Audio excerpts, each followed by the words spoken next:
السلام علیکم ورحمۃ اللہ وبرکاتہ۔ میں ہوں محمد شعیب سجاد ڈسکا سے۔ آج کے دن جن دوستوں نے ابھی تک درود شریف نہیں پڑھا وہ سب سے پہلے درود شریف پڑھ لیں۔ اللہم صلی علی سیدنا و مولانا محمد وعلی آل سیدنا و مولانا محمد وبارک وسلم تسلیما کثیرا کثیرا۔ آج سے انشاءاللہ ہم شروع کر رہے ہیں قرآن مجید کی تفسیر۔ اس کا خلاصہ آج یکم رمضان المبارک ہے۔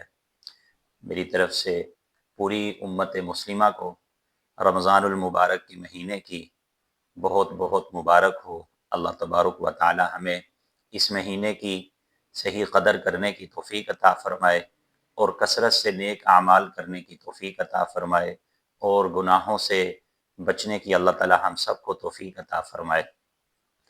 تو جو انشاءاللہ ہم تراویح میں قرآن مجید کی تلاوت کریں گے، جو پارہ پڑھیں گے، انشاءاللہ اس کا خلاصہ آپ کے سامنے ہم رکھیں گے۔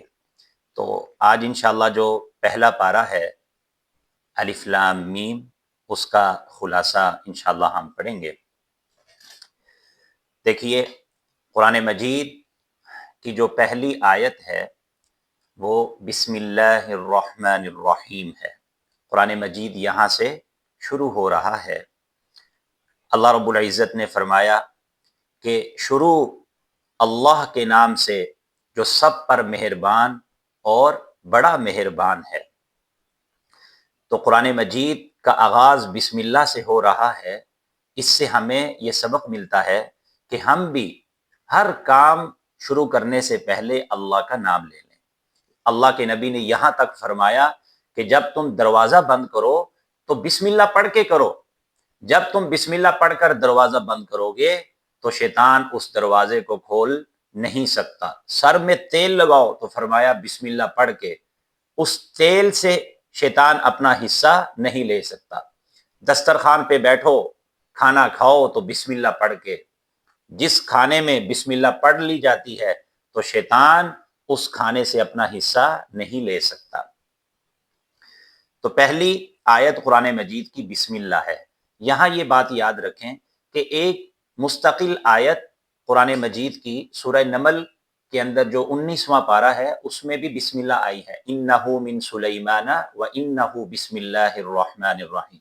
وہ بسم اللہ اس سورت کی ایک آیت ہے، لیکن پورے قرآن مجید کی ایک مستقل آیت بسم اللہ الرحمن الرحیم بھی ہے۔ اور جو دو صورتوں کے درمیان بسم اللہ لکھی جاتی ہے وہ فصل کرنے کے لیے ہے۔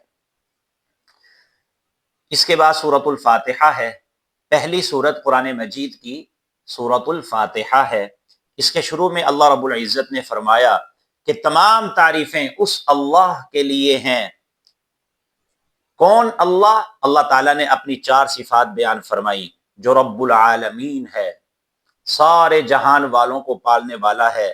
نمبر 2 الرحمن، وہ سب پر مہربان ہے، مسلمانوں پر بھی کافروں پر بھی۔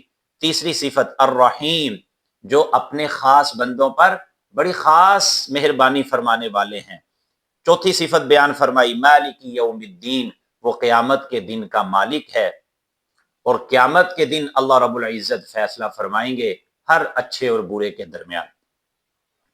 چوتھی آیت میں فرمایا ایاک نعبد و ایاک نستعین، اے اللہ ہم تیری ہی عبادت کرتے ہیں اور تجھ ہی سے مدد طلب کرتے ہیں۔ آیت نمبر 6 اور 7 میں بڑی خاص دعا ہے کہ یا اللہ ہم آپ سے سیدھا راستہ مانگتے ہیں، ہمیں سیدھے راستے پر چلا دیجئے، صراط مستقیم کی ہمیں ہدایت عطا فرمائیے، اور اے اللہ ہمیں ان لوگوں کا راستہ دکھا دیجئے، ان لوگوں کے راستے پر چلا دیجئے اے اللہ جن پر تیرا انعام ہوا۔ آپ کا انعام کن پر ہے؟ نبیوں پر ہے، صدیقین پر ہے، شہداء پر ہے، اولیاء پر ہے، علماء پر ہے۔ یا اللہ ہمیں ان لوگوں کے راستے پر چلا دیجئے۔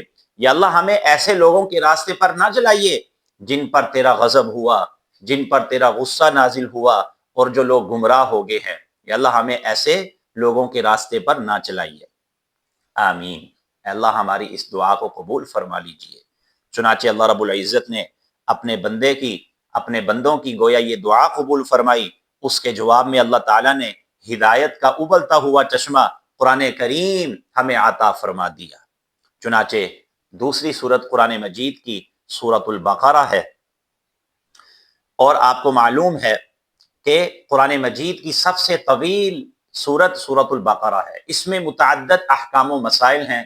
اس کا خلاصہ اگر بیان کیا جائے، اس میں ایک بات یہ آئے گی کہ اس صورت میں اعلان خلافت کبریٰ ہے، حضرت آدم علیہ السلام کی خلافت کا اعلان ہے۔ دوسرا، یہود کو دعوت ایمان ہے۔ جی شروع کرتے ہیں، بسم اللہ الرحمن الرحیم، الف لام میم۔ سورۃ البقرہ کا آغاز الف لام میم سے ہو رہا ہے۔ یہ پہلی آیت ہے، اس کو کہتے ہیں حروف مقطعات، الگ الگ پڑھے جانے والے حروف، یہ ملا کر نہیں پڑھے جاتے۔ اس کا معنی اللہ اور اللہ کے رسول ہی کو معلوم ہے۔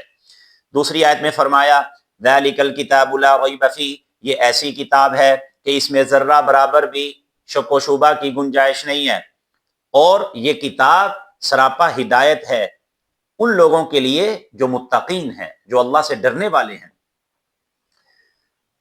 اب یہاں پر ایک سوال پیدا ہوتا ہے کہ قرآن مجید تو مسلمانوں کے لیے بھی ہدایت ہے، کافروں کے لیے بھی ہدایت ہے، یہاں کہا جا رہا ہے ھدی للمتقین کہ یہ ہدایت ہے متقین کے لیے۔ تو اس کا جواب یہ ہے کہ یہاں پر ہدایت سے خاص ہدایت مراد ہے، وہ خاص ہدایت کہ جو نجات کا ذریعہ بن جائے، وہ صرف اور صرف حاصل ہے متقین کو، پرہیزگاروں کو۔ پرہیزگاروں کی صفات کون سی ہیں؟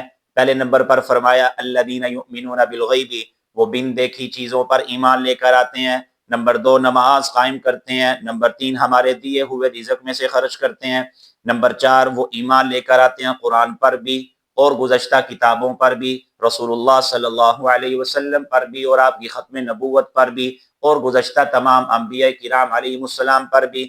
5ویں صفت بیان فرمائی وبالآخرۃ ھم یوقنون، وہ آخرت پر بھی یقین رکھتے ہیں۔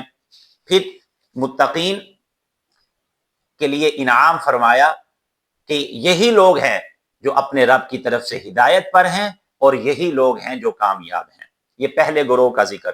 دوسرے گروہ کا ذکر فرمایا آیت نمبر 6 سے، کافروں کا ذکر کیا کہ یہ ہٹ درمی سے اس آخری ہدایت ربانی کا انکار کر کے، قرآن مجید کے انکار کرنے کی وجہ سے ان لوگوں کے دلوں پر، ان کے کانوں پر مہر لگ چکی ہے، اور ان کی آنکھوں کے سامنے پردے پڑے ہوئے ہیں۔ وَلَهُمْ عَذَابٌ عَظِيمٌ، اور ان کے لیے بڑا عذاب ہے، دردناک عذاب ہے۔ آیت نمبر 8 سے ایک تیسرے گروہ کا ذکر ہو رہا ہے، منافقین کا۔ تو اللہ رب العزت نے فرمایا کہ لوگوں میں بعض لوگ ایسے بھی ہیں جو کہتے ہیں کہ ہم ایمان لے آئے اللہ پر، آخرت کے دن پر، اور زبان سے اس کا اقرار کرتے ہیں کہ ہم اللہ کو بھی مانتے ہیں، رسول اللہ صلی اللہ علیہ وسلم کو بھی مانتے ہیں، لیکن فرمایا وما ہم بمؤمنین، حالانکہ یہ بالکل ایمان والے نہیں ہیں، ان کا سراسر ایمان ہے ہی نہیں ہے۔ تو اس سے یہ پتہ چلتا ہے سچا مومن ہونے کے لیے، سچا مسلمان ہونے کے لیے جہاں زبان سے اقرار ضروری ہے، وہاں پر دل سے بھی تصدیق ضروری ہے، کہ جو ضروریات دین ہے دل سے بھی اس کی تصدیق کی جائے، دل سے بھی اس کی گواہی دی جائے۔ تو اللہ نے فرمایا کہ یہ جو منافق لوگ ہیں یہ اللہ اور ایمان والوں کو دھوکہ دینا چاہتے ہیں، حالانکہ یہ تو صرف اور صرف اپنے آپ کو دھوکہ دے رہے ہیں۔ آیت نمبر 10 میں فرمایا کہ حق کی کامیابی اور ان کے دوغلے پن کی وجہ سے ان کا یہ جو مرض نفاق ہے، منافقت ہے، اس مرض میں اضافہ ہوتا چلا جائے گا، اور ان کے لیے دردناک عذاب ہے۔ کیوں؟ بما کانوا یکذبون، یہ جھوٹ بولتے ہیں، یہ جھوٹ بولتے ہیں، دل میں کچھ اور ہے، دل میں کفر چھپایا ہے، زبان سے جھوٹ بول رہے ہیں کہ ہم مسلمان ہیں، تو ان کے لیے دردناک عذاب ہوگا۔ اور فرمایا آیت نمبر 11 میں یہ مصلح ہونے کے داعی ہیں کہ ہم لوگوں کے خیر خواہ ہیں۔ فرمایا یہ تو فسادی لوگ ہیں، اور یہ عقل سے عاری لوگ ہیں، مگر ایمان والوں کو بیوقوف بناتے ہیں، اور ایمان والوں کے سامنے ایمان کے دعوے کرتے ہیں، اور جب اپنی مجلسوں میں جاتے ہیں، اپنے لوگوں میں جاتے ہیں، تو جا کر مسلمانوں کا مذاق اڑاتے ہیں، اور یہ ان کی عادت ہے۔ اور فرمایا آیت نمبر 16 میں کہ ان لوگوں نے ایمان اور ہدایت کے بدلے گمراہی کو خرید لیا ہے، تو ان کی یہ تجارت نفع مند نہیں ہے۔ آیت نمبر 17 سے اللہ تعالیٰ نے منافقین کی دو مثالیں بیان فرمائی ہیں۔ پہلی مثال یہ بیان فرمائی کہ ان کی محرومی کی مثال اس مسافر کی طرح ہے جو راستہ دیکھنے کے لیے آگ جلائے، مگر جب وہ آگ ارد گرد کی جگہ کو روشن کر دے، خوب روشنی پھیل جائے، تو وہ شخص خود بینائی سے محروم ہو جائے۔ اسی طرح منافقین کا حال ہے۔ دوسری مثال اللہ تعالیٰ نے یہ بیان فرمائی کہ ان میں بعض ایسے منافق بھی ہیں جو مسلمانوں کا ساتھ دینے کے لیے دنیاوی فائدہ دیکھ کر چند قدم اٹھاتے ہیں، پھر جب وہ دیکھتے ہیں، پابندیوں کو دیکھتے ہیں اور راہ حق میں قربانی کے مطالبوں کو دیکھتے ہیں، تو وہ ادھر ہی ٹھٹک جاتے ہیں۔ تو اعلان خداوندی ہے کہ یہ لوگ اخلاص کے ساتھ ایمان نہ لائے تو ہمیشہ کے لیے دولت ایمان سے یہ محروم کر دیے جائیں گے۔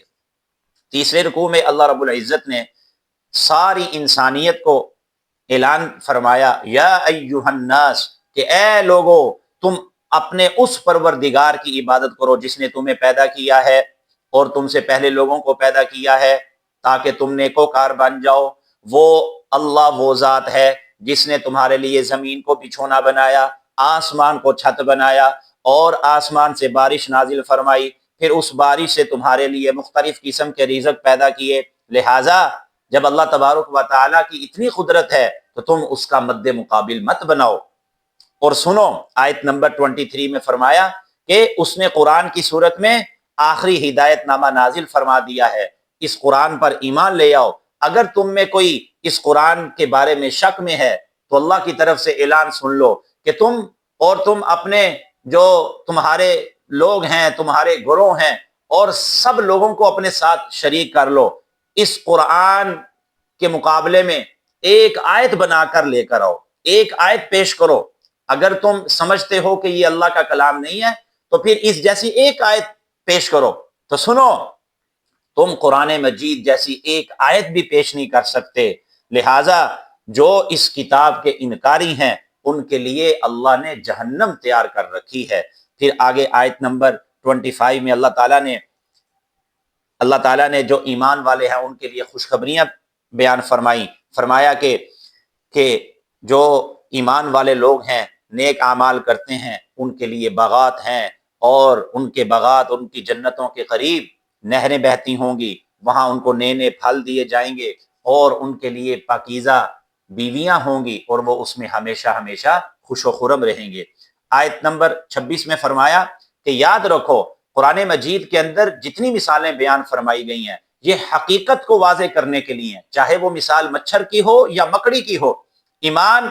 ایمان والے جو لوگ ہیں وہ ان مثالوں کو اپنے پروردگار کی طرف سے سمجھتے ہیں کہ یہ حق ہے، اور جو منکر لوگ ہیں وہ اعتراض کرتے ہیں کہ اللہ نے یہ کیوں مثالیں بیان فرمائی، تو یہ اعتراض کر کے وہ گمراہی مول لے لیتے ہیں۔ اور فرمایا کہ یہی بد چلن لوگ ہیں جو منکر ہیں قرآن کے، اللہ اور اللہ کے رسول کے، یہ اپنے رب کی فرما برداری کا کرنے کا انہوں نے عہد کیا، پھر اس کو انہوں نے توڑ دیا اور قطع رحمی کرتے ہیں، زمین میں فساد پھیلاتے ہیں۔ فرمایا کہ سن لو یہی لوگ خسارے والے ہیں۔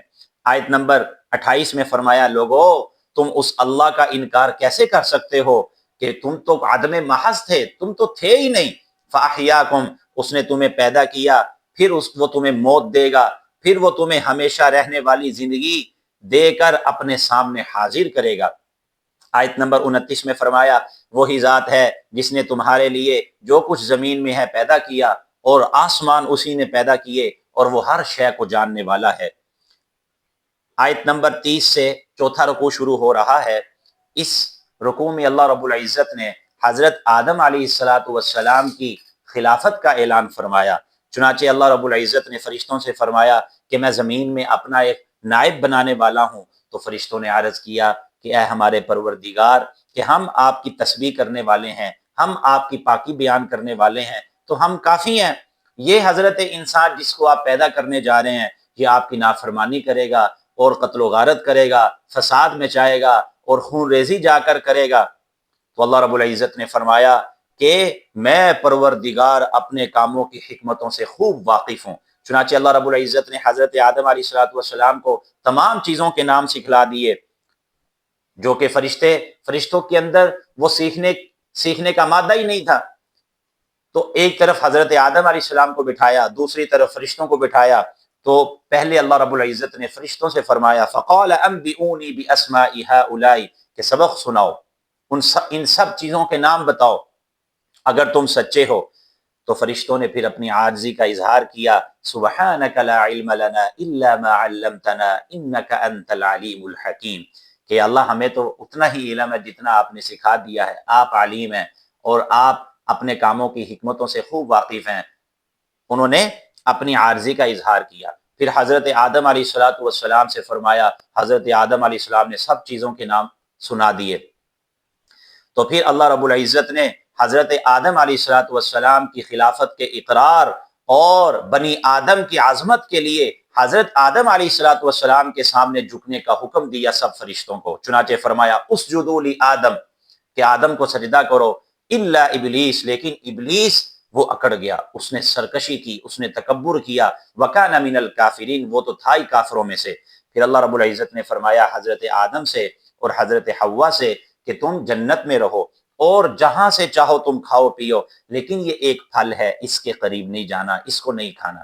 لیکن شیطان نے حضرت آدم اور حضرت حوا علیہ السلام کو بہکایا، اور وہ شجرہ ممنوعہ کہ جس کے پھل کھانے سے اللہ تعالیٰ نے منع فرمایا تھا، وہ حضرت آدم اور حضرت حوا نے کھا لیا، جس کے نتیجے میں اللہ رب العزت نے ان کو زمین پر اتار دیا۔ حضرت آدم علیہ السلام جب دنیا میں اس زمین پر اترے تو یہاں آ کر اللہ سے معافی مانگتے رہتے تھے۔ فرمایا فَتَلَقَّى آدَمُ مِن رَبِّهِ كَلِمَاتٍ، آیت نمبر 37 ہے کہ آدم علیہ السلام نے معافی کے کلمات اللہ رب العزت سے سیکھ لیے، پھر ان کا سہارا لیا، انہی کلمات سے اپنے پروردگار سے معافی مانگی، فتاب علیہ، تو اللہ رب العزت نے حضرت آدم علیہ السلام کی توبہ قبول فرمائی۔ انہ هو التواب الرحیم، وہ ذات بڑی توبہ قبول فرمانے والی اور بڑی مہربان ہے۔ آیت نمبر 38 میں فرمایا کہ نسل آدم علیہ السلام کو ہمیشہ زمین میں رہنے اور آسمانی ہدایت پر چل کر کامیابی حاصل کرنے کی تلقین کی جا رہی ہے کہ اگر تمہارے پاس میری طرف سے ہدایت آ جائے تو جو اس ہدایت کی پیروی کرے گا تو اس پر نہ کوئی خوف ہوگا، نہ وہ پریشان ہوں گے، لیکن جو اس ہدایت کے انکاری ہوں گے، اس کو جھٹلائیں گے اور ہماری آیتوں کو جھٹلائیں گے، فرمایا اولئک اصحاب النار، یہی آگ والے ہیں، جہنمی ہیں، ہم فیہا خالدون، اور وہ اس میں ہمیشہ ہمیشہ رہیں گے۔ آیت نمبر 40 سے بنی اسرائیل کا تذکرہ شروع کیا جا رہا ہے۔ تو بنی اسرائیل پر، یہودیوں پر یہ بات اور یہ حقیقت واضح کی گئی ہے کہ آدم علیہ السلام کی خلافت کے خلاف جس قسم کا غم و غصہ اور حسد ابلیس کو تھا، اسی طرح کا غم اور غصہ اور حسد اللہ کے آخری رسول صلی اللہ علیہ وسلم اور قرآن مجید کے خلاف اے بنی اسرائیل، اے یہودیوں، تم لوگوں کو ہے۔ مگر جس طرح شیطان کی یہ ناپاک خواہش کے باوجود حضرت آدم علیہ السلام کی خلافت قائم ہو کر رہی، اسی طرح تمہاری دشمنی اور حسد کے باوجود اے یہودیوں حضور اکرم صلی اللہ علیہ وسلم کی رسالت قائم ہو کر رہے گی۔ چنانچہ پہلا خطاب بنی اسرائیل کو دیا جا رہا ہے، ان سے کیا جا رہا ہے، یا بنی اسرائیل اذکروا نعمتی التی انعمت علیکم، اے بنی اسرائیل تم میری ان نعمتوں کو یاد کرو جو میں نے تم پر کی ہیں، اور جو تم نے ہمارے ساتھ وعدے اور عہد کی ہیں ان کو پورا کرو اور مجھ ہی سے ڈرو، اور ایمان لے کر آؤ قرآن مجید پر جو گزشتہ کتابوں کی تصدیق کرنے والی ہے، اور تم پہلے نمبر کے کافر نہ بن جاؤ، اور میری آیات کو تھوڑے پیسوں کے عوض فروخت مت کرو، اور مجھ ہی سے ڈرو، اور حق اور باطل کو خلط ملط مت کرو، اور حق کو مت چھپاؤ، نماز قائم کرو، زکوٰۃ ادا کرو، رکوع کرنے والوں کے ساتھ، اور فرمایا کہ تم لوگوں کو نیکی کا حکم کرتے ہو مگر خود بھی تو عمل کرو، خود کیوں بھول جاتے ہو، خود کیوں عمل نہیں کرتے، اور فرمایا کہ راہ حق کی مشکلات پر صبر اور نماز کے ذریعے مدد حاصل کرو۔ نماز ایک کھٹن عمل ہے لیکن جھکنے والوں پر نہیں ہے، جو اپنے پروردگار سے ملنے کا یقین رکھتے ہیں اور یقین رکھتے ہیں کہ وہ اللہ کی طرف لوٹ کر چلے جائیں گے۔ اب یہاں سے 47 آیت نمبر شروع ہو رہی ہے اور چھٹا رکوع ہے۔ بنی اسرائیل کو پھر خطاب کیا جا رہا ہے، اے بنی اسرائیل، تم میری ان نعمتوں کو یاد کرو جو میں نے تم پر کی، خاص طور پر اس نعمت کو کہ میں نے تمہیں سارے جہان والوں پر فضیلت دی تھی، اور آخرت سے ڈرو جہاں کوئی کسی کے کام نہیں آئے گا۔ پھر چند واقعات کا بیان فرمایا، ان کو یاد کروائے کہ ان واقعات کو یاد کرو، کہ پہلے نمبر پر فرمایا کہ ہم نے تمہیں نجات دی تھی فرعونیوں سے، وہ تمہارے بچوں کو ذبح کرتے تھے، تمہاری عورتوں کو غلام بناتے تھے، اور پھر ہم نے تمہیں تمہارے لیے دریا میں راستے بنا دیے، اور تم اس دریا کو پار کر گئے، اور اسی دریا میں فرعونیوں کو تمہارے سامنے ہم نے ڈبو دیا۔ اس نعمت کو یاد کرو۔ اور دوسرا واقعہ یاد کروایا کہ وہ وقت بھی یاد کرو کہ جب حضرت موسیٰ علیہ السلام کوہ طور پر تشریف لے گئے 40 راتوں کے لیے، اور تم نے پیچھے کیا کیا؟ تم نے پیچھے بچڑے کی عبادت شروع کر دی، لیکن ہم نے تمہارے اس گناہ والے، اس جو تم نے یہ گناہ کا ارتکاب کیا تھا، عظیم گناہ کا، حضرت موسیٰ علیہ السلام کی درخواست کی وجہ سے ہم نے تم سے درگزر کی، تمہاری توبہ قبول کی تاکہ تم شکر ادا کرو، لہٰذا یہ کتاب تورات اس کو لو اور اس پر عمل کرو تاکہ تم سیدھے راستے پر آ جاؤ۔ پھر تیسرا واقعہ یہ بیان فرمایا کہ تمہاری یہ گستاخی بھی ناقابل فراموش ہے کہ جب تم نے یہ کہا حضرت موسیٰ علیہ السلام سے کہ اے حضرت موسیٰ علیہ السلام جی، ہم ہرگز ایمان نہیں لائیں گے اللہ پر جب تک ہم اللہ کو نعوذ باللہ اپنی آنکھوں کے سامنے نہ دیکھ لیں، تو لہٰذا تم پر بجلی کی کڑک آ پڑی، تم پر عذاب آ گیا، لیکن حضرت موسیٰ علیہ السلام کی درخواست کی وجہ سے تم پر تمہارا قصور معاف کر دیا گیا اور تمہیں اس عذاب سے بچا دیا گیا۔ موت طاری ہوئی تو اللہ تبارک و تعالیٰ نے دوبارہ زندگی عطا فرمائی، کیوں؟ لعلکم تشکرون، تاکہ تم اللہ کا شکر ادا کرو۔ پھر فرمایا آیت نمبر 57 میں کہ ہم نے دھوپ سے بچاؤ کے لیے بادلوں کے سائبان کر دیے تم پر، اور من و سلوہ تم پر نازل کیا، اور کہا کہ یہ پکیزہ رزق کھاؤ، اور پھر ہم نے تمہیں کہا کہ اس بستی میں داخل ہو جاؤ سر جھکاتے ہوئے، توبہ کرتے ہوئے، فاتحانہ انداز میں اس بستی میں داخل ہو جاؤ۔ لیکن ان ظالموں نے کیا کیا؟ بنی اسرائیل نے کیا کیا؟ فرمایا کہ ان کو جو ہم نے طریقہ سکھلایا تھا کہ سر جھکاتے ہوئے داخل ہو جاؤ، اور ایک خاص جملہ کہنا ہے، حتہ حتہ، یہ توبہ کا کلمہ ہے، لیکن انہوں نے حیت بھی بدل دی اور لفظ بھی بدل دیا۔ وہ کس انداز سے داخل ہوئے؟ مفسرین نے لکھا ہے کہ چوتڑوں کے بل وہ اس بستی میں داخل ہوئے، اور حتہ کی بجائے ہنتا ہنتا کہنے لگے، گندم گندم کہنے لگے۔ اللہ کے اس حکم کا اس طرح مذاق انہوں نے اڑایا، تو اللہ نے فرمایا کہ تمہاری اس بغاوت کی وجہ سے تمہیں عذاب میں مبتلا کر دیا گیا۔ آگے آیت نمبر 60 ہے، وَإِذِ اسْتَسْقَىٰ مُوسَىٰ لِقَوْمِهِ فَقُلْنَا اضْرِب بِّعَصَاكَ الْحَجَرَ، رکوع نمبر 7 شروع ہو رہا ہے۔ بحیرہ قلزم عبور کرنے کے بعد صحرائے سینا میں بنی اسرائیل کو پانی کی قلت کا سامنا ہوا، تو حضرت موسیٰ علیہ السلام نے اللہ رب العزت سے دعا فرمائی، تو حضرت موسیٰ علیہ السلام کی دعا کی برکت سے 12 چشمے بنی اسرائیل کے لیے اللہ نے جاری فرما دیے۔ اللہ نے فرمایا کھاؤ اور پیو اللہ کے رزق میں سے، لیکن ان کی ناقدری نہ کرو، زمین میں فساد نہ پھیلاؤ۔ لیکن آگے ان کا رویہ کیا تھا؟ حضرت موسیٰ علیہ السلام سے یہ کہنے لگے کہ یہ کیا ایک ہی کھانے پر ہم اکتفا کرتے رہیں، صبح دوپہر شام روزانہ ہم ایک ہی کھانا من و سلوہ کھاتے رہیں؟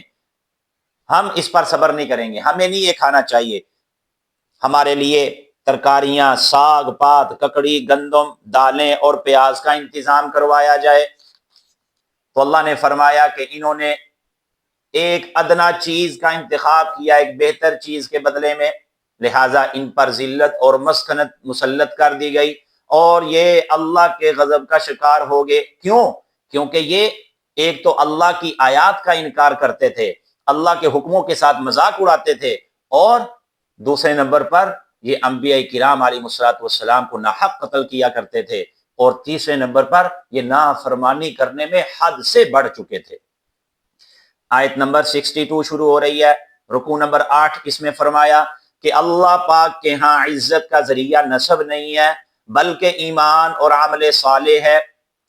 اس رکوع میں اللہ تعالیٰ نے بنی اسرائیل کی 3 عہد شکنیوں اور ان کے نسلی غرور کا تذکرہ کچھ اس طرح فرمایا ہے۔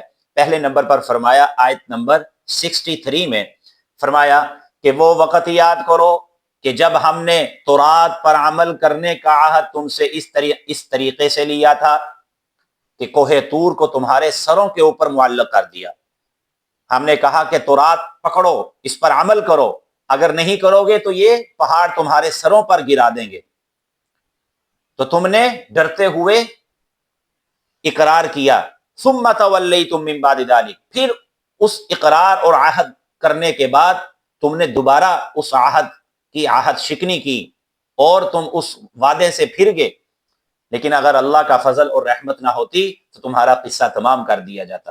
دوسرے نمبر پر فرمایا آیت نمبر 65 میں کہ واقعہ سبت کو یاد کرو کہ ہفتے کا دن تعظیم کا تھا، تمہیں منع کیا گیا تھا دنیا کے کام نہیں کرنے اور مچھلی کا شکار نہیں کرنا، لیکن اس حکم کا بھی تم نے اللہ کے اس حکم کا بھی مذاق اڑایا، جس کے نتیجے میں جنہوں نے مذاق اڑایا ہم نے ان کو کیا بنا دیا؟ بندر اور خنزیر بنا دیا۔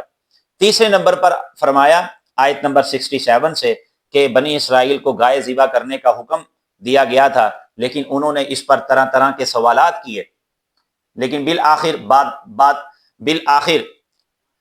نہ چاہتے ہوئے بھی حضرت موسیٰ علیہ السلام کے سامنے انہوں نے سر جھکائے اور انہوں نے گائے ذبح کی۔ اللہ فرماتے ہیں فَذَبَحُوهَا وَمَا كَادُوا يَفْعَلُونَ، وہ مگر دل سے ایسا کرنے کو آمادہ نہ تھے۔ رکوع نمبر 9 شروع ہو رہا ہے، اس کے شروع میں فرمایا وَإِذْ قَتَلْتُمْ نَفْسًا فَادَّارَأْتُمْ فِيهَا، کہ بنی اسرائیل میں ایک شخص کو اس کے اپنے عزیزوں نے، رشتہ داروں نے قتل کر دیا، مگر قتل کا الزام وہ ایک دوسرے پر دھرنے لگے۔ اللہ تعالیٰ نے حکم دیا کہ یہ جو تم نے گائے ذبح کی ہے اس کا ٹکڑا تم اس مقتول پر مارو۔ چنانچہ انہوں نے مارا، جس سے وہ قاتل زندہ ہو گیا، وہ مقتول زندہ ہو گیا، اور اس نے بتایا کہ میرا یہ قاتل ہے۔ تو یہ واقعہ اللہ کی قدرت خداوندی کا ایک ایسا نشان تھا کہ ان کے سر خدا کی عظمت کے سامنے جھک جاتے، مگر ان کے دل پتھروں سے بھی زیادہ سخت ہیں۔ فرمایا پتھر بھی ان سے بھی چشمے پھوٹتے ہیں، نہریں جاری ہوتی ہیں، اور وہ بھی اللہ کے ڈر سے ریزہ ریزہ ہو جاتا ہے، مگر سنگ دل انسان پر کچھ اثر نہیں ہوتا۔ آگے آیت نمبر 76 میں فرمایا کہ یہ لوگ ایسے ہیں، یہ بنی اسرائیل، یہ یہودی، یہ لوگ اپنی مصلحتوں کی خاطر کبھی کبھی یہ کہتے ہیں کہ ہم ایمان لے آئے، ایمان کا اظہار کرتے ہیں مسلمانوں کے پاس آ کر، اور کبھی کبھار مسلمانوں کی خوشنودی کے لیے وہ جو آپ صلی اللہ علیہ وسلم کے حق میں تورات کے اندر پیشن گوئی بیان کی گئی ہے تو وہ اس کو بھی کبھی کبھی بیان کر دیتے ہیں، لیکن جب وہ پھر واپس اپنے دوستوں کے پاس جاتے ہیں تو دوسرے دوست ان کو کہتے ہیں اتحدثونہم بما فتح اللہ علیکم لیحاجوکم، کہ تم نے کیوں بات کیا، کیوں جو تورات کے اندر پیشن گوئی بیان کی گئی ہے تم نے کیوں مسلمانوں کو بتائی وہ بات، وہ کل تمہارے خلاف دلیل کے طور پر اس بات کو پیش کریں گے۔ تو اللہ فرماتے ہیں اولا یعلمون ان اللہ یعلم ما یسرون وما یعلنون، حالانکہ اللہ جانتے ہیں جو کچھ وہ چھپاتے ہیں اور جو کچھ وہ ظاہر کرتے ہیں۔ اور پھر آگے اللہ رب العزت نے آیت نمبر 79 میں فرمایا کہ یہ لوگ تورات میں تحریف کرتے ہیں اور اپنے ہاتھوں سے لکھتے ہیں، اور کیوں؟ مقصد چند پیسوں کی خاطر، چند ٹکڑوں کی خاطر۔ فرمایا لعنت ہو ان کے اس لکھنے پر اور لعنت ہو ان کی اس کمائی پر۔ آیت نمبر 80 میں فرمایا کہ ان سرکشیوں کے باوجود بھی وہ بڑی بڑی امیدیں باندھتے ہیں، اللہ سے بڑی بڑی امیدیں انہوں نے باندھی ہوئی ہیں، اور کہتے ہیں کہ ہم تو اللہ کے بڑے لاڈلے ہیں، ہم جہنم میں نہیں جائیں گے، اگر جائیں گے بھی تو تھوڑی دیر کے لیے جائیں گے۔ تو اللہ نے فرمایا یہ ایسی بات کرتے ہیں گویا انہوں نے اللہ سے کوئی معاہدہ کر رکھا ہے پھر آیت نمبر 81 میں فرمایا کہ سنو ایسا ہرگز نہیں ہے، حقیقت یہ ہے کہ نجات کا دار و مدار ایمان اور عمل صالح پر ہے۔ یہ آدھا پارہ ہو گیا ہے، 9 رکوع ہو چکے ہیں، آگے رکوع نمبر 10 شروع ہو رہا ہے۔ وَإِذْ أَخَذْنَا مِيثَاقَ بَنِي إِسْرَائِيلَ لَا تَعْبُدُونَ إِلَّا اللَّهَ، یہاں سے جو بنی اسرائیل سے معاہدے کیے گئے تھے اس کا ذکر ہے۔ پہلا معاہدہ کہ اللہ کے ساتھ تم کسی اور کو شریک نہیں کرو گے، عبادت اللہ کی، والدین کے ساتھ، رشتہ داروں کے ساتھ، یتیموں کے ساتھ، مسکینوں کے ساتھ حسن سلوک کرو گے، نماز قائم کرو گے، زکوٰۃ ادا کرو گے، یہ وعدے لیے ان سے، مگر یہ لوگ سب کچھ اقرار کر لینے کے باوجود اللہ کی نافرمانیوں میں مشغول رہے۔ پھر ان کو یہ بھی حکم دیا گیا تھا کہ تم قتل نہیں کرو گے، آپس میں ایک دوسرے کو قتل نہیں کرو گے، اور اپنے جو کمزور لوگ ہوں گے ان کو گھروں سے نہیں نکالو گے۔ لیکن کیا کیا؟ یہودیوں نے اس حکم کا بھی مذاق اس طرح اڑایا کہ طاقتوروں نے کمزوروں کو تیگ کرنا شروع کر دیا، اور ایک گروہ دوسرے گروہ کے خلاف ظلم کر کے ان کے گھروں سے ان کو نکالنے لگے۔ لیکن جب کچھ لوگ قیدی بن گئے تو اپنی مذہبیت جتلانے کے لیے قیدیوں کو فدیہ دے کر چھڑانے لگے۔ تو فرمایا کہ یہ گمراہی کی انتہا ہے بنی اسرائیل کی، کہ قیدیوں کو چھڑاتے وقت ان کو شریعت یاد آ گئی، اور قتل کرنے کے وقت اور گھروں سے نکالنے کے وقت ان کو اس وقت ذرہ برابر بھی شرم نہیں آئی کہ ان کو قتل کرنے سے ہی منع کیا گیا تھا، ان کو گھروں سے نکالنے ہی سے منع کیا گیا تھا، لیکن جب وہ قیدی بن گئے تو اپنی شریعت ان کو پھر یاد آ گئی۔ فرمایا افتؤمنون ببعض الکتاب، کہ کیا تم کتاب کے بعض حصے پر عمل کرتے ہو اور بعض حصے کا ڈٹائی کے ساتھ اس کو پس پش ڈال دیتے ہو اور اس کا انکار کر دیتے ہو؟ ایسے لوگوں کی سزا دنیا میں رسوائی ہے اور قیامت کے دن سخت عذاب ہے۔ رکوع نمبر 11 شروع ہو رہا ہے۔ یہاں اللہ رب العزت نے فرمایا کہ ہم نے بنی اسرائیل کے پاس حضرت موسیٰ علیہ السلام کو بھیجا اور ان پر تورات نازل فرمائی۔ حضرت موسیٰ علیہ السلام کے پاس پہ در پہ پیغمبر ان کے پاس بھیجے، پھر حضرت عیسیٰ علیہ السلام ان کے پاس آئے، اور فرمایا کہ افکلما جاءکم رسول، جو رسول بھی ان کی من مرضی کے خلاف پیغام حق لایا انہوں نے اس رسول کا حکم ماننے سے انکار کر دیا۔ ففریقا کذبتم وفریقا تقتلون، فرمایا کیا بنی اسرائیل تم میں سے ایک گروہ نبیوں کو جھٹلاتا تھا اور ایک گروہ انبیاء کرام علیہم السلام کو قتل کرتے تھے۔ وقالوا قلوبنا غلف، آیت نمبر 88 میں فرمایا کہ یہ لوگ ہمیشہ سچائی کے منکر رہے ہیں، آج بھی حق کی مخالفت میں یہ سرگرم ہے، اور یہ یوں کہتے ہیں کہ ہمارے دل حق کی قبولیت کے لیے بند ہو گئے ہیں۔ اللہ فرماتے ہیں بل لعنہم اللہ بکفرہم، کہ ان پر ان کے کفر کی وجہ سے خدا کی پھٹکار پڑی ہوئی ہے۔ اور یہ ایسے بدبخت لوگ ہیں کہ حضور صلی اللہ علیہ وسلم کی تشریف آوری سے پہلے، یہ آیت نمبر 89 ہے، حضور صلی اللہ علیہ وسلم کی تشریف آوری سے پہلے فتح کی دعائیں مانگا کرتے تھے کہ ایک آخری نبی آئیں گے، ہم ان پر ایمان لائیں گے، ان کے ساتھ شامل ہو کر ہم فتح یاب ہوں گے۔ فرمایا فلما جاءهم ما عرفوا كفروا به، لیکن جب وہ رسول تشریف لے آئے، حضور اکرم صلی اللہ علیہ وسلم تشریف لے آئے، اور انہوں نے پہچان بھی لیا کہ یہ وہی نبی ہیں، سچے نبی ہیں، مگر پھر بھی حضور اکرم صلی اللہ علیہ وسلم کی نبوت پر ایمان لانے سے صرف اس لیے انکار کر دیا کہ آپ صلی اللہ علیہ وسلم ان کی نسل سے نہیں ہیں۔ وہ چاہتے تھے بنی اسرائیل سے آتے نبی آخری، لیکن آخری نبی بنو اسماعیل سے آگے، اس وجہ سے انکار کر دیا۔ فرمایا فلعنت اللہ علی الکافرین، ان پر اللہ کی لعنت ہو۔ فرمایا کہ یہ تو اللہ کا فضل ہے، آیت نمبر 90 میں فرمایا کہ یہ تو اللہ کا فضل ہے کہ اللہ تعالیٰ جس کو چاہے منتخب فرما لے، اپنا فضل جس پر نازل فرما دے۔ یہ لوگ کون ہوتے ہیں کہ یہ اللہ کو پابند کریں کہ بنو اسرائیل پر ہی نبوت کا سلسلہ چلتا رہنا چاہیے تھا، بنی اسماعیل کی طرف کیوں یہ نبوت کا سلسلہ چلا گیا؟ تو اللہ تعالیٰ انسانوں کی خواہش کا پابند نہیں ہے۔ اللہ تعالیٰ جس پر چاہتا ہے اپنا فضل نازل فرماتے ہیں۔ فباؤوا بغضب علی غضب، ان کے اس طرز عمل کی وجہ سے یہ لوگ اللہ کے غضب در غضب کے مستحق ٹھہرے، اور ایسے کافروں کے لیے ایسا عذاب ہے مہین، جو ذلت والا عذاب ہے۔ فرمایا کہ آیت نمبر 91 میں کہ جب ان کو کہا جاتا ہے کہ ایمان لے کر آؤ قرآن مجید پر، رسول اللہ صلی اللہ علیہ وسلم پر، تو کہتے ہیں کہ تورات پر ہمارا ایمان ہے، تورات کے علاوہ ہم کسی اور کتاب کو نہیں مانیں گے۔ تو اللہ نے فرمایا اگر تم اپنی اس بات میں سچے ہو تو بتاؤ پھر تم لوگ کیوں نبیوں کو قتل کرتے تھے، اور پھر حضرت موسیٰ علیہ الصلوۃ والسلام جب کوہ طور میں تشریف لے گئے تھے کیوں تم نے پیچھے بچڑے کی عبادت شروع کر دی تھی؟ تمہارا یہ جو دعویٰ ہے کہ ہم تورات کے علاوہ کسی اور کتاب کو نہیں مانیں گے، تورات ہی کو صرف مانیں گے، تم اپنے اس دعوے میں جھوٹے ہو، تمہارا ایمان تورات پر بھی نہیں ہے۔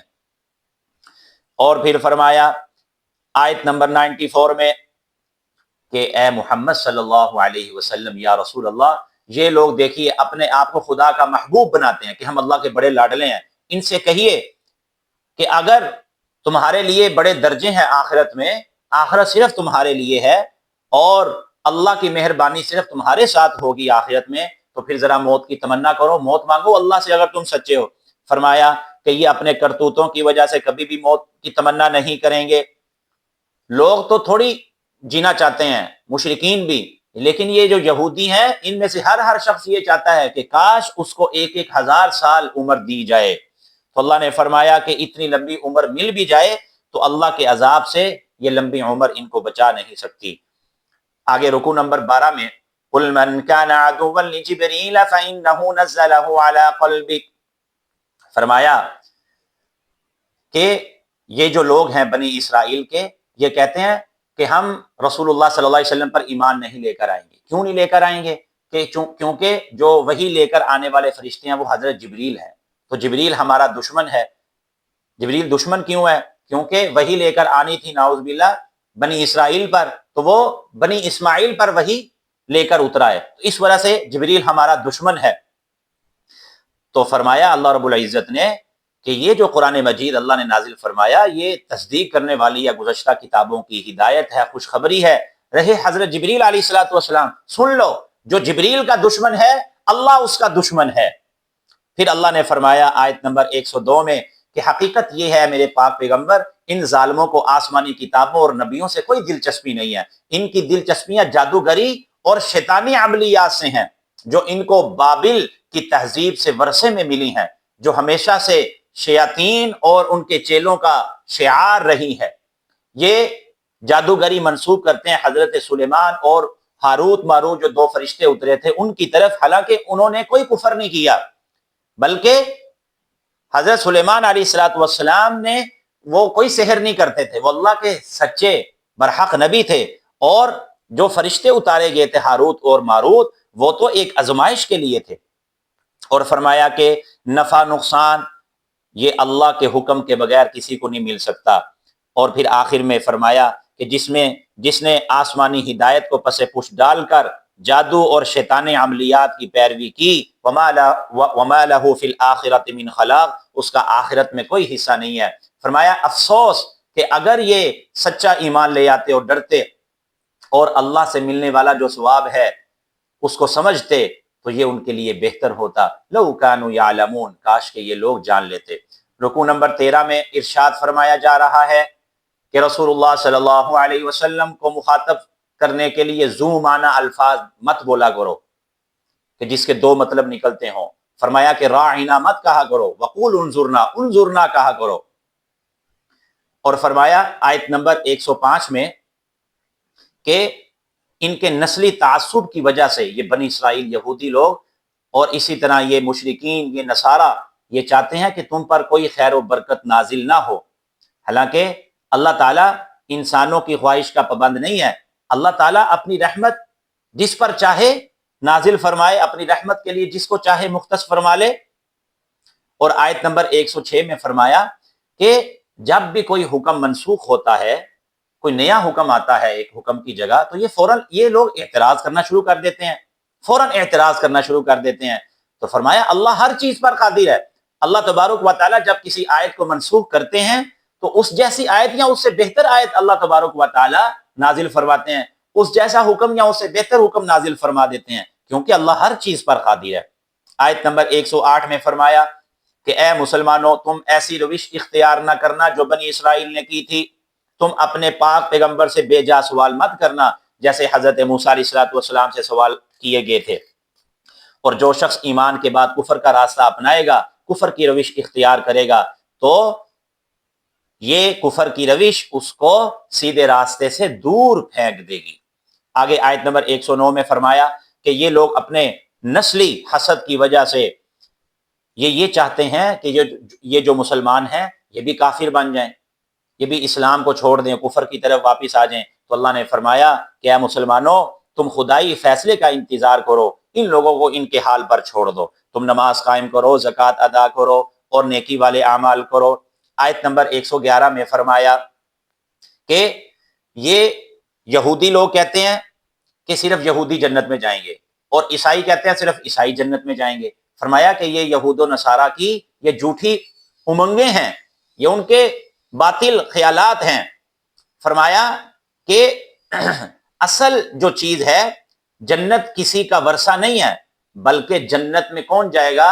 جو سچا مسلمان ہے، سچا اللہ کا فرما بردار ہے، وہ نیکوکار ہے، یہ شخص جنت میں جائے گا، اور اس شخص پر نہ کوئی خوف ہوگا، نہ یہ پریشان ہوگا قیامت کے دن۔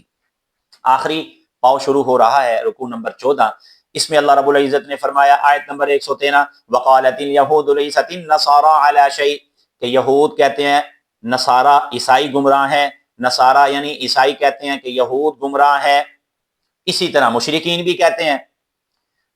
تو فرمایا کہ اللہ تبارک و تعالیٰ قیامت کے دن فیصلہ فرمائے گا کہ حق پر کون ہے، اور مشرکین کا حال بیان کرتے ہوئے آیت نمبر 114 میں فرمایا کہ مشرکین ان سے بڑا ظالم کون ہے؟ یہ مسجد حرام میں ذکر کرنے سے روکتے ہیں اور مسجد حرام کو برباد کرنے کی کوشش میں ہے۔ فرمایا کہ جو اللہ کی مساجد سے اللہ کے بندوں کو روکتے ہیں ان کے لیے دنیا میں بھی رسوائی ہے، آخرت میں بھی رسوائی ہے۔ اور آیت نمبر 115 میں فرمایا کہ تینوں گروہوں کے باہمی نزاع کا ایک سبب یہ سمت قبلہ کا تعین بھی ہے۔ تو فرمایا کہ اللہ تبارک و تعالیٰ تو ہر طرف موجود ہے، لیکن عبادت جو کرنی ہے وہ اللہ کی، صرف اللہ کی اور اخلاص کے ساتھ کرنی ہے، اخلاص شرط ہے۔ وَلِلَّهِ الْمَشْرِقُ وَالْمَغْرِبُ، مشرق بھی اللہ کا ہے، مغرب بھی اللہ کا ہے۔ اور فرمایا آیت نمبر 116 میں کہ دیکھو ان عیسائیوں کو، انہوں نے اللہ کی اولاد بنا لی، کتنا بڑا جرم کیا، سبحانہ، اللہ اس سے پاک ہے۔ اللہ تبارک و تعالیٰ ہی آسمان و زمین کا پیدا کرنے والا ہے، اس کا کوئی ہمسر نہیں ہے۔ اور فرمایا مشرکین یہ بھی کہتے ہیں کہ اللہ تعالیٰ ہم سے کیوں ہم کلام نہیں ہوتا، یا نبی کریم صلی اللہ علیہ وسلم کی صداقت پر کوئی آیت، کوئی نشانی کیوں نہیں بیچتا؟ تو اللہ فرماتے ہیں کہ اے نبی جی، اس طرح کے مطالبے ان سے پہلے جو لوگ گزرے ہیں یہودیوں نے بھی کیے تھے، اور تشابہت قلوبہم، گمراہی میں ان کے دل ایک جیسے ہی ہیں۔ یا رسول اللہ، میرے محبوب پیغمبر، ہم نے آپ کو حق کے ساتھ بھیجا ہے، ڈرانے والا اور خوشخبری سنانے والا بنا کر بھیجا ہے۔ آیت نمبر 120 میں فرمایا کہ یا رسول اللہ، آپ ان کے ایمان نہ لانے سے بالکل مغموم نہ ہو اور ان کی خواہشات کے بالکل پیچھے نہ جائیں۔ ان کی سب سے بڑی خواہش یہ ہے کہ آپ ان کی پیروی کریں، ان کی سب سے بڑی خواہش یہ ہے، تو لہٰذا آپ ان کے ایمان نہ لانے سے بالکل مغموم نہ ہو۔ آیت نمبر 121 میں فرمایا کہ بعض یہود و نصارہ ایسے بھی ہیں جو انصاف پسند ہیں، جنہوں نے حق پہچانا ہے اور وہ سچا اسلام لے کر آئے ہیں، وہ قرآن مجید کی تلاوت کرتے ہیں جیسا کہ اس کا حق ہے۔ رکوع نمبر 15 میں آیت نمبر 122 میں دوبارہ بنی اسرائیل کو خطاب کیا جا رہا ہے، کیونکہ گزشتہ رکوع میں مشرکین اور نصارہ کا ذکر تھا، اب یہودیوں پر انعامات الہی ان کو یاد دلا کر دوبارہ دعوت ایمان دی جا رہی ہے کہ اے بنی اسرائیل، تم میری نعمت کو یاد کرو، خاص طور پر اس نعمت کو کہ میں نے تمہیں سارے جہان والوں پر فضیلت دی تھی، اور قیامت کے دن سے ڈرو جس دن کوئی کسی کے کام نہیں آئے گا۔ آیت نمبر 124 سے، کیونکہ یہ جو تینوں گروہ ہیں، مشرکین، یہود اور نصارہ، ان کے مقتدا حضرت ابراہیم علیہ الصلوۃ والسلام تھے، اور ہر گروہ حضرت ابراہیم کو اپنا مقتدا مانتے تھے۔ تو فرمایا گیا حضرت ابراہیم علیہ الصلوۃ والسلام کا تذکرہ کے ضمن میں کہ حضرت ابراہیم علیہ الصلوۃ والسلام کے جو سچے پیروکار ہیں وہ محمد رسول اللہ صلی اللہ علیہ وسلم ہیں۔ وہ مشرکین نہ تم ہو، یہودیوں نہ تم ہو، عیسائیوں نہ تم ہو، ملت ابراہیمی کے سچے پیروکار محمد رسول اللہ صلی اللہ علیہ وسلم ہیں۔ چنانچہ فرمایا کہ حضرت ابراہیم علیہ الصلوۃ والسلام کو ان کے رب نے چند کلمات سے آزمایا، فَأَتَمَّهُمْ، تو حضرت ابراہیم علیہ الصلوۃ والسلام کامیاب ہوئے تو اللہ تعالیٰ نے ان کو ساری دنیا کی امامت کا شرف عطا فرما دیا۔ حضرت ابراہیم علیہ السلام نے فرمایا کہ اللہ میری اولاد کو بھی، تو اللہ نے فرمایا جو ظالم ہوں گے ان کو یہ عہد نہیں پہنچے گا۔ پھر اللہ تعالیٰ نے بیت اللہ شریف کی تعمیر کا ذکر فرمایا کہ حضرت ابراہیم اور حضرت اسماعیل علیہ السلام نے بیت اللہ شریف کی تعمیر فرمائی۔ آیت نمبر 125 میں، آیت نمبر 126 سے حضرت ابراہیم اور حضرت اسماعیل علیہ السلام کی دعاؤں کا ذکر ہے کہ جب بیت اللہ شریف کی تعمیر کر رہے تھے تو حضرت ابراہیم علیہ السلام اللہ سے دعا کرنے لگے، رب اجعل هذا بلدا آمنا، اے اللہ اس شہر کو امن والا بنا دیجئے اور اس شہر والوں کو پھلوں کا رزق عطا فرمائیے، مختلف پھل عطا فرمائیے، اور ربنا تقبل منا، اے اللہ ہم سے تعمیر کعبہ کی خدمت قبول فرما لیجئے، اور یا اللہ ہمیں اور ہماری اولاد کو اپنا فرما بردار بنا دیجئے، وَأَرِنَا مَنَاسِكَنَا، اور ہمیں عبادت کے طریقے سکھا دیجئے اور ہم پر رحم فرمائیے، إِنَّكَ أَنْتَ التَّوَّابُ الرَّحِيمُ۔ پھر آیت نمبر 129 میں حضرت ابراہیم علیہ السلام نے بیت اللہ شریف کی تعمیر کے وقت خاص دعا فرمائی کہ اے ہمارے پروردگار ان لوگوں میں انہی میں سے ایک عظیم رسول کو مبعوث فرما، یعنی کہ میرے اور آپ کے نبی، آخری نبی، اللہ کے لاڈلے نبی حضرت محمد رسول اللہ صلی اللہ علیہ وسلم۔ حضرت ابراہیم علیہ السلام دعا فرما رہے ہیں کہ اللہ ان کو مبعوث فرما جو ان پر تیری آیات پڑھ پڑھ کر سنائے، ان کو کتاب کی تعلیم دے، حکمت کی تعلیم دے اور ان کا تزکیہ کرے۔ انک انت العزیز الحکیم۔ اس پارے کا آخری رکوع شروع ہو رہا ہے، رکوع نمبر 16 ہے، آیت نمبر 130 ہے۔ اس میں اللہ رب العزت نے فرمایا کہ ہم نے حضرت ابراہیم علیہ السلام کو دنیا میں بھی منتخب کیا، وہ ہمارے برگزیدہ رسول تھے، اور آخرت میں بھی ان کا بہت بلند مقام ہوگا۔ ان کے طریقے کو چھوڑنا حماقت کے سوا کچھ بھی نہیں ہے۔ اور فرمایا کہ حضرت ابراہیم علیہ السلام نے، حضرت یعقوب علیہ السلام نے اپنے بچوں کو بھی یہی وصیت کی، مسلمان رہنے کی وصیت کی کہ مسلمان رہنا میرے بعد۔ اور پھر اللہ رب العزت نے آیت نمبر 135 میں فرمایا وَقَالُوا كُونُوا هُودًا أَوْ نَصَارَىٰ، کہ یہودی اور عیسائی کہتے ہیں کہ وہی ہدایت پر ہیں، یہودی کہتے ہیں ہم ہدایت پر ہیں، عیسائی کہتے ہیں ہم ہدایت پر ہیں۔ تو اللہ نے فرمایا قُلْ بَلْ مِلَّةَ إِبْرَاهِيمَ حَنِيفًا، ہدایت صرف وابستہ ہے ملت ابراہیمی کے ساتھ، اور ملت ابراہیمی کے جو سچے پیروکار ہیں وہ میرے اور آپ کے نبی حضرت محمد رسول اللہ صلی اللہ علیہ وسلم ہیں۔ آیت نمبر 137 میں فرمایا مسلمانوں تم کہہ دو کہ تم ایمان لے کر آؤ جس طرح ہم ایمان لے کر آئے ہیں، تو تم پھر ہدایت یافتہ ہو جاؤ گے، پھر تم سچے ہدایت والے بن جاؤ گے۔ اگر تم روگردانی کرو گے تو اللہ تم سے خود نمٹ لے گا۔ ہم نے اللہ کا رنگ اختیار کیا ہے، اور اللہ وحدہ لا شریک کی خالص عبادت سے بہتر کوئی رنگ نہیں ہو سکتا۔ پھر آیت نمبر 139 میں فرمایا آخر میں کہ ام تقولون ان ابراہیم و اسماعیل و اسحاق و یعقوب والاسباط، کہ اے یہودیوں، اے عیسائیوں، تمہارا یہ کہنا بالکل غلط ہے کہ حضرت ابراہیم، حضرت اسماعیل، حضرت اسحاق، حضرت یعقوب یہ کیا تھے؟ یہودی تھے یا یہ عیسائی تھے۔ فرمایا قل انتم اعلم ام اللہ، تم زیادہ جانتے ہو یا اللہ زیادہ جانتا ہے؟ اچھی طرح سن لو کہ عقیدہ توحید اختیار کر کے اور نیک اعمال کر کے ہی کامیاب ہو سکیں گے، بزرگوں کے اعمال تمہارے کسی کام نہیں آئیں گے۔ اللہ تبارک و تعالی ہمیں صحیح قرآن کا فہم عطا فرمائے اور قرآنی تعلیمات کے مطابق ہمیں زندگی گزارنے کی توفیق عطا فرمائے۔ بہت شکریہ، والسلام ورحمۃ اللہ وبرکاتہ۔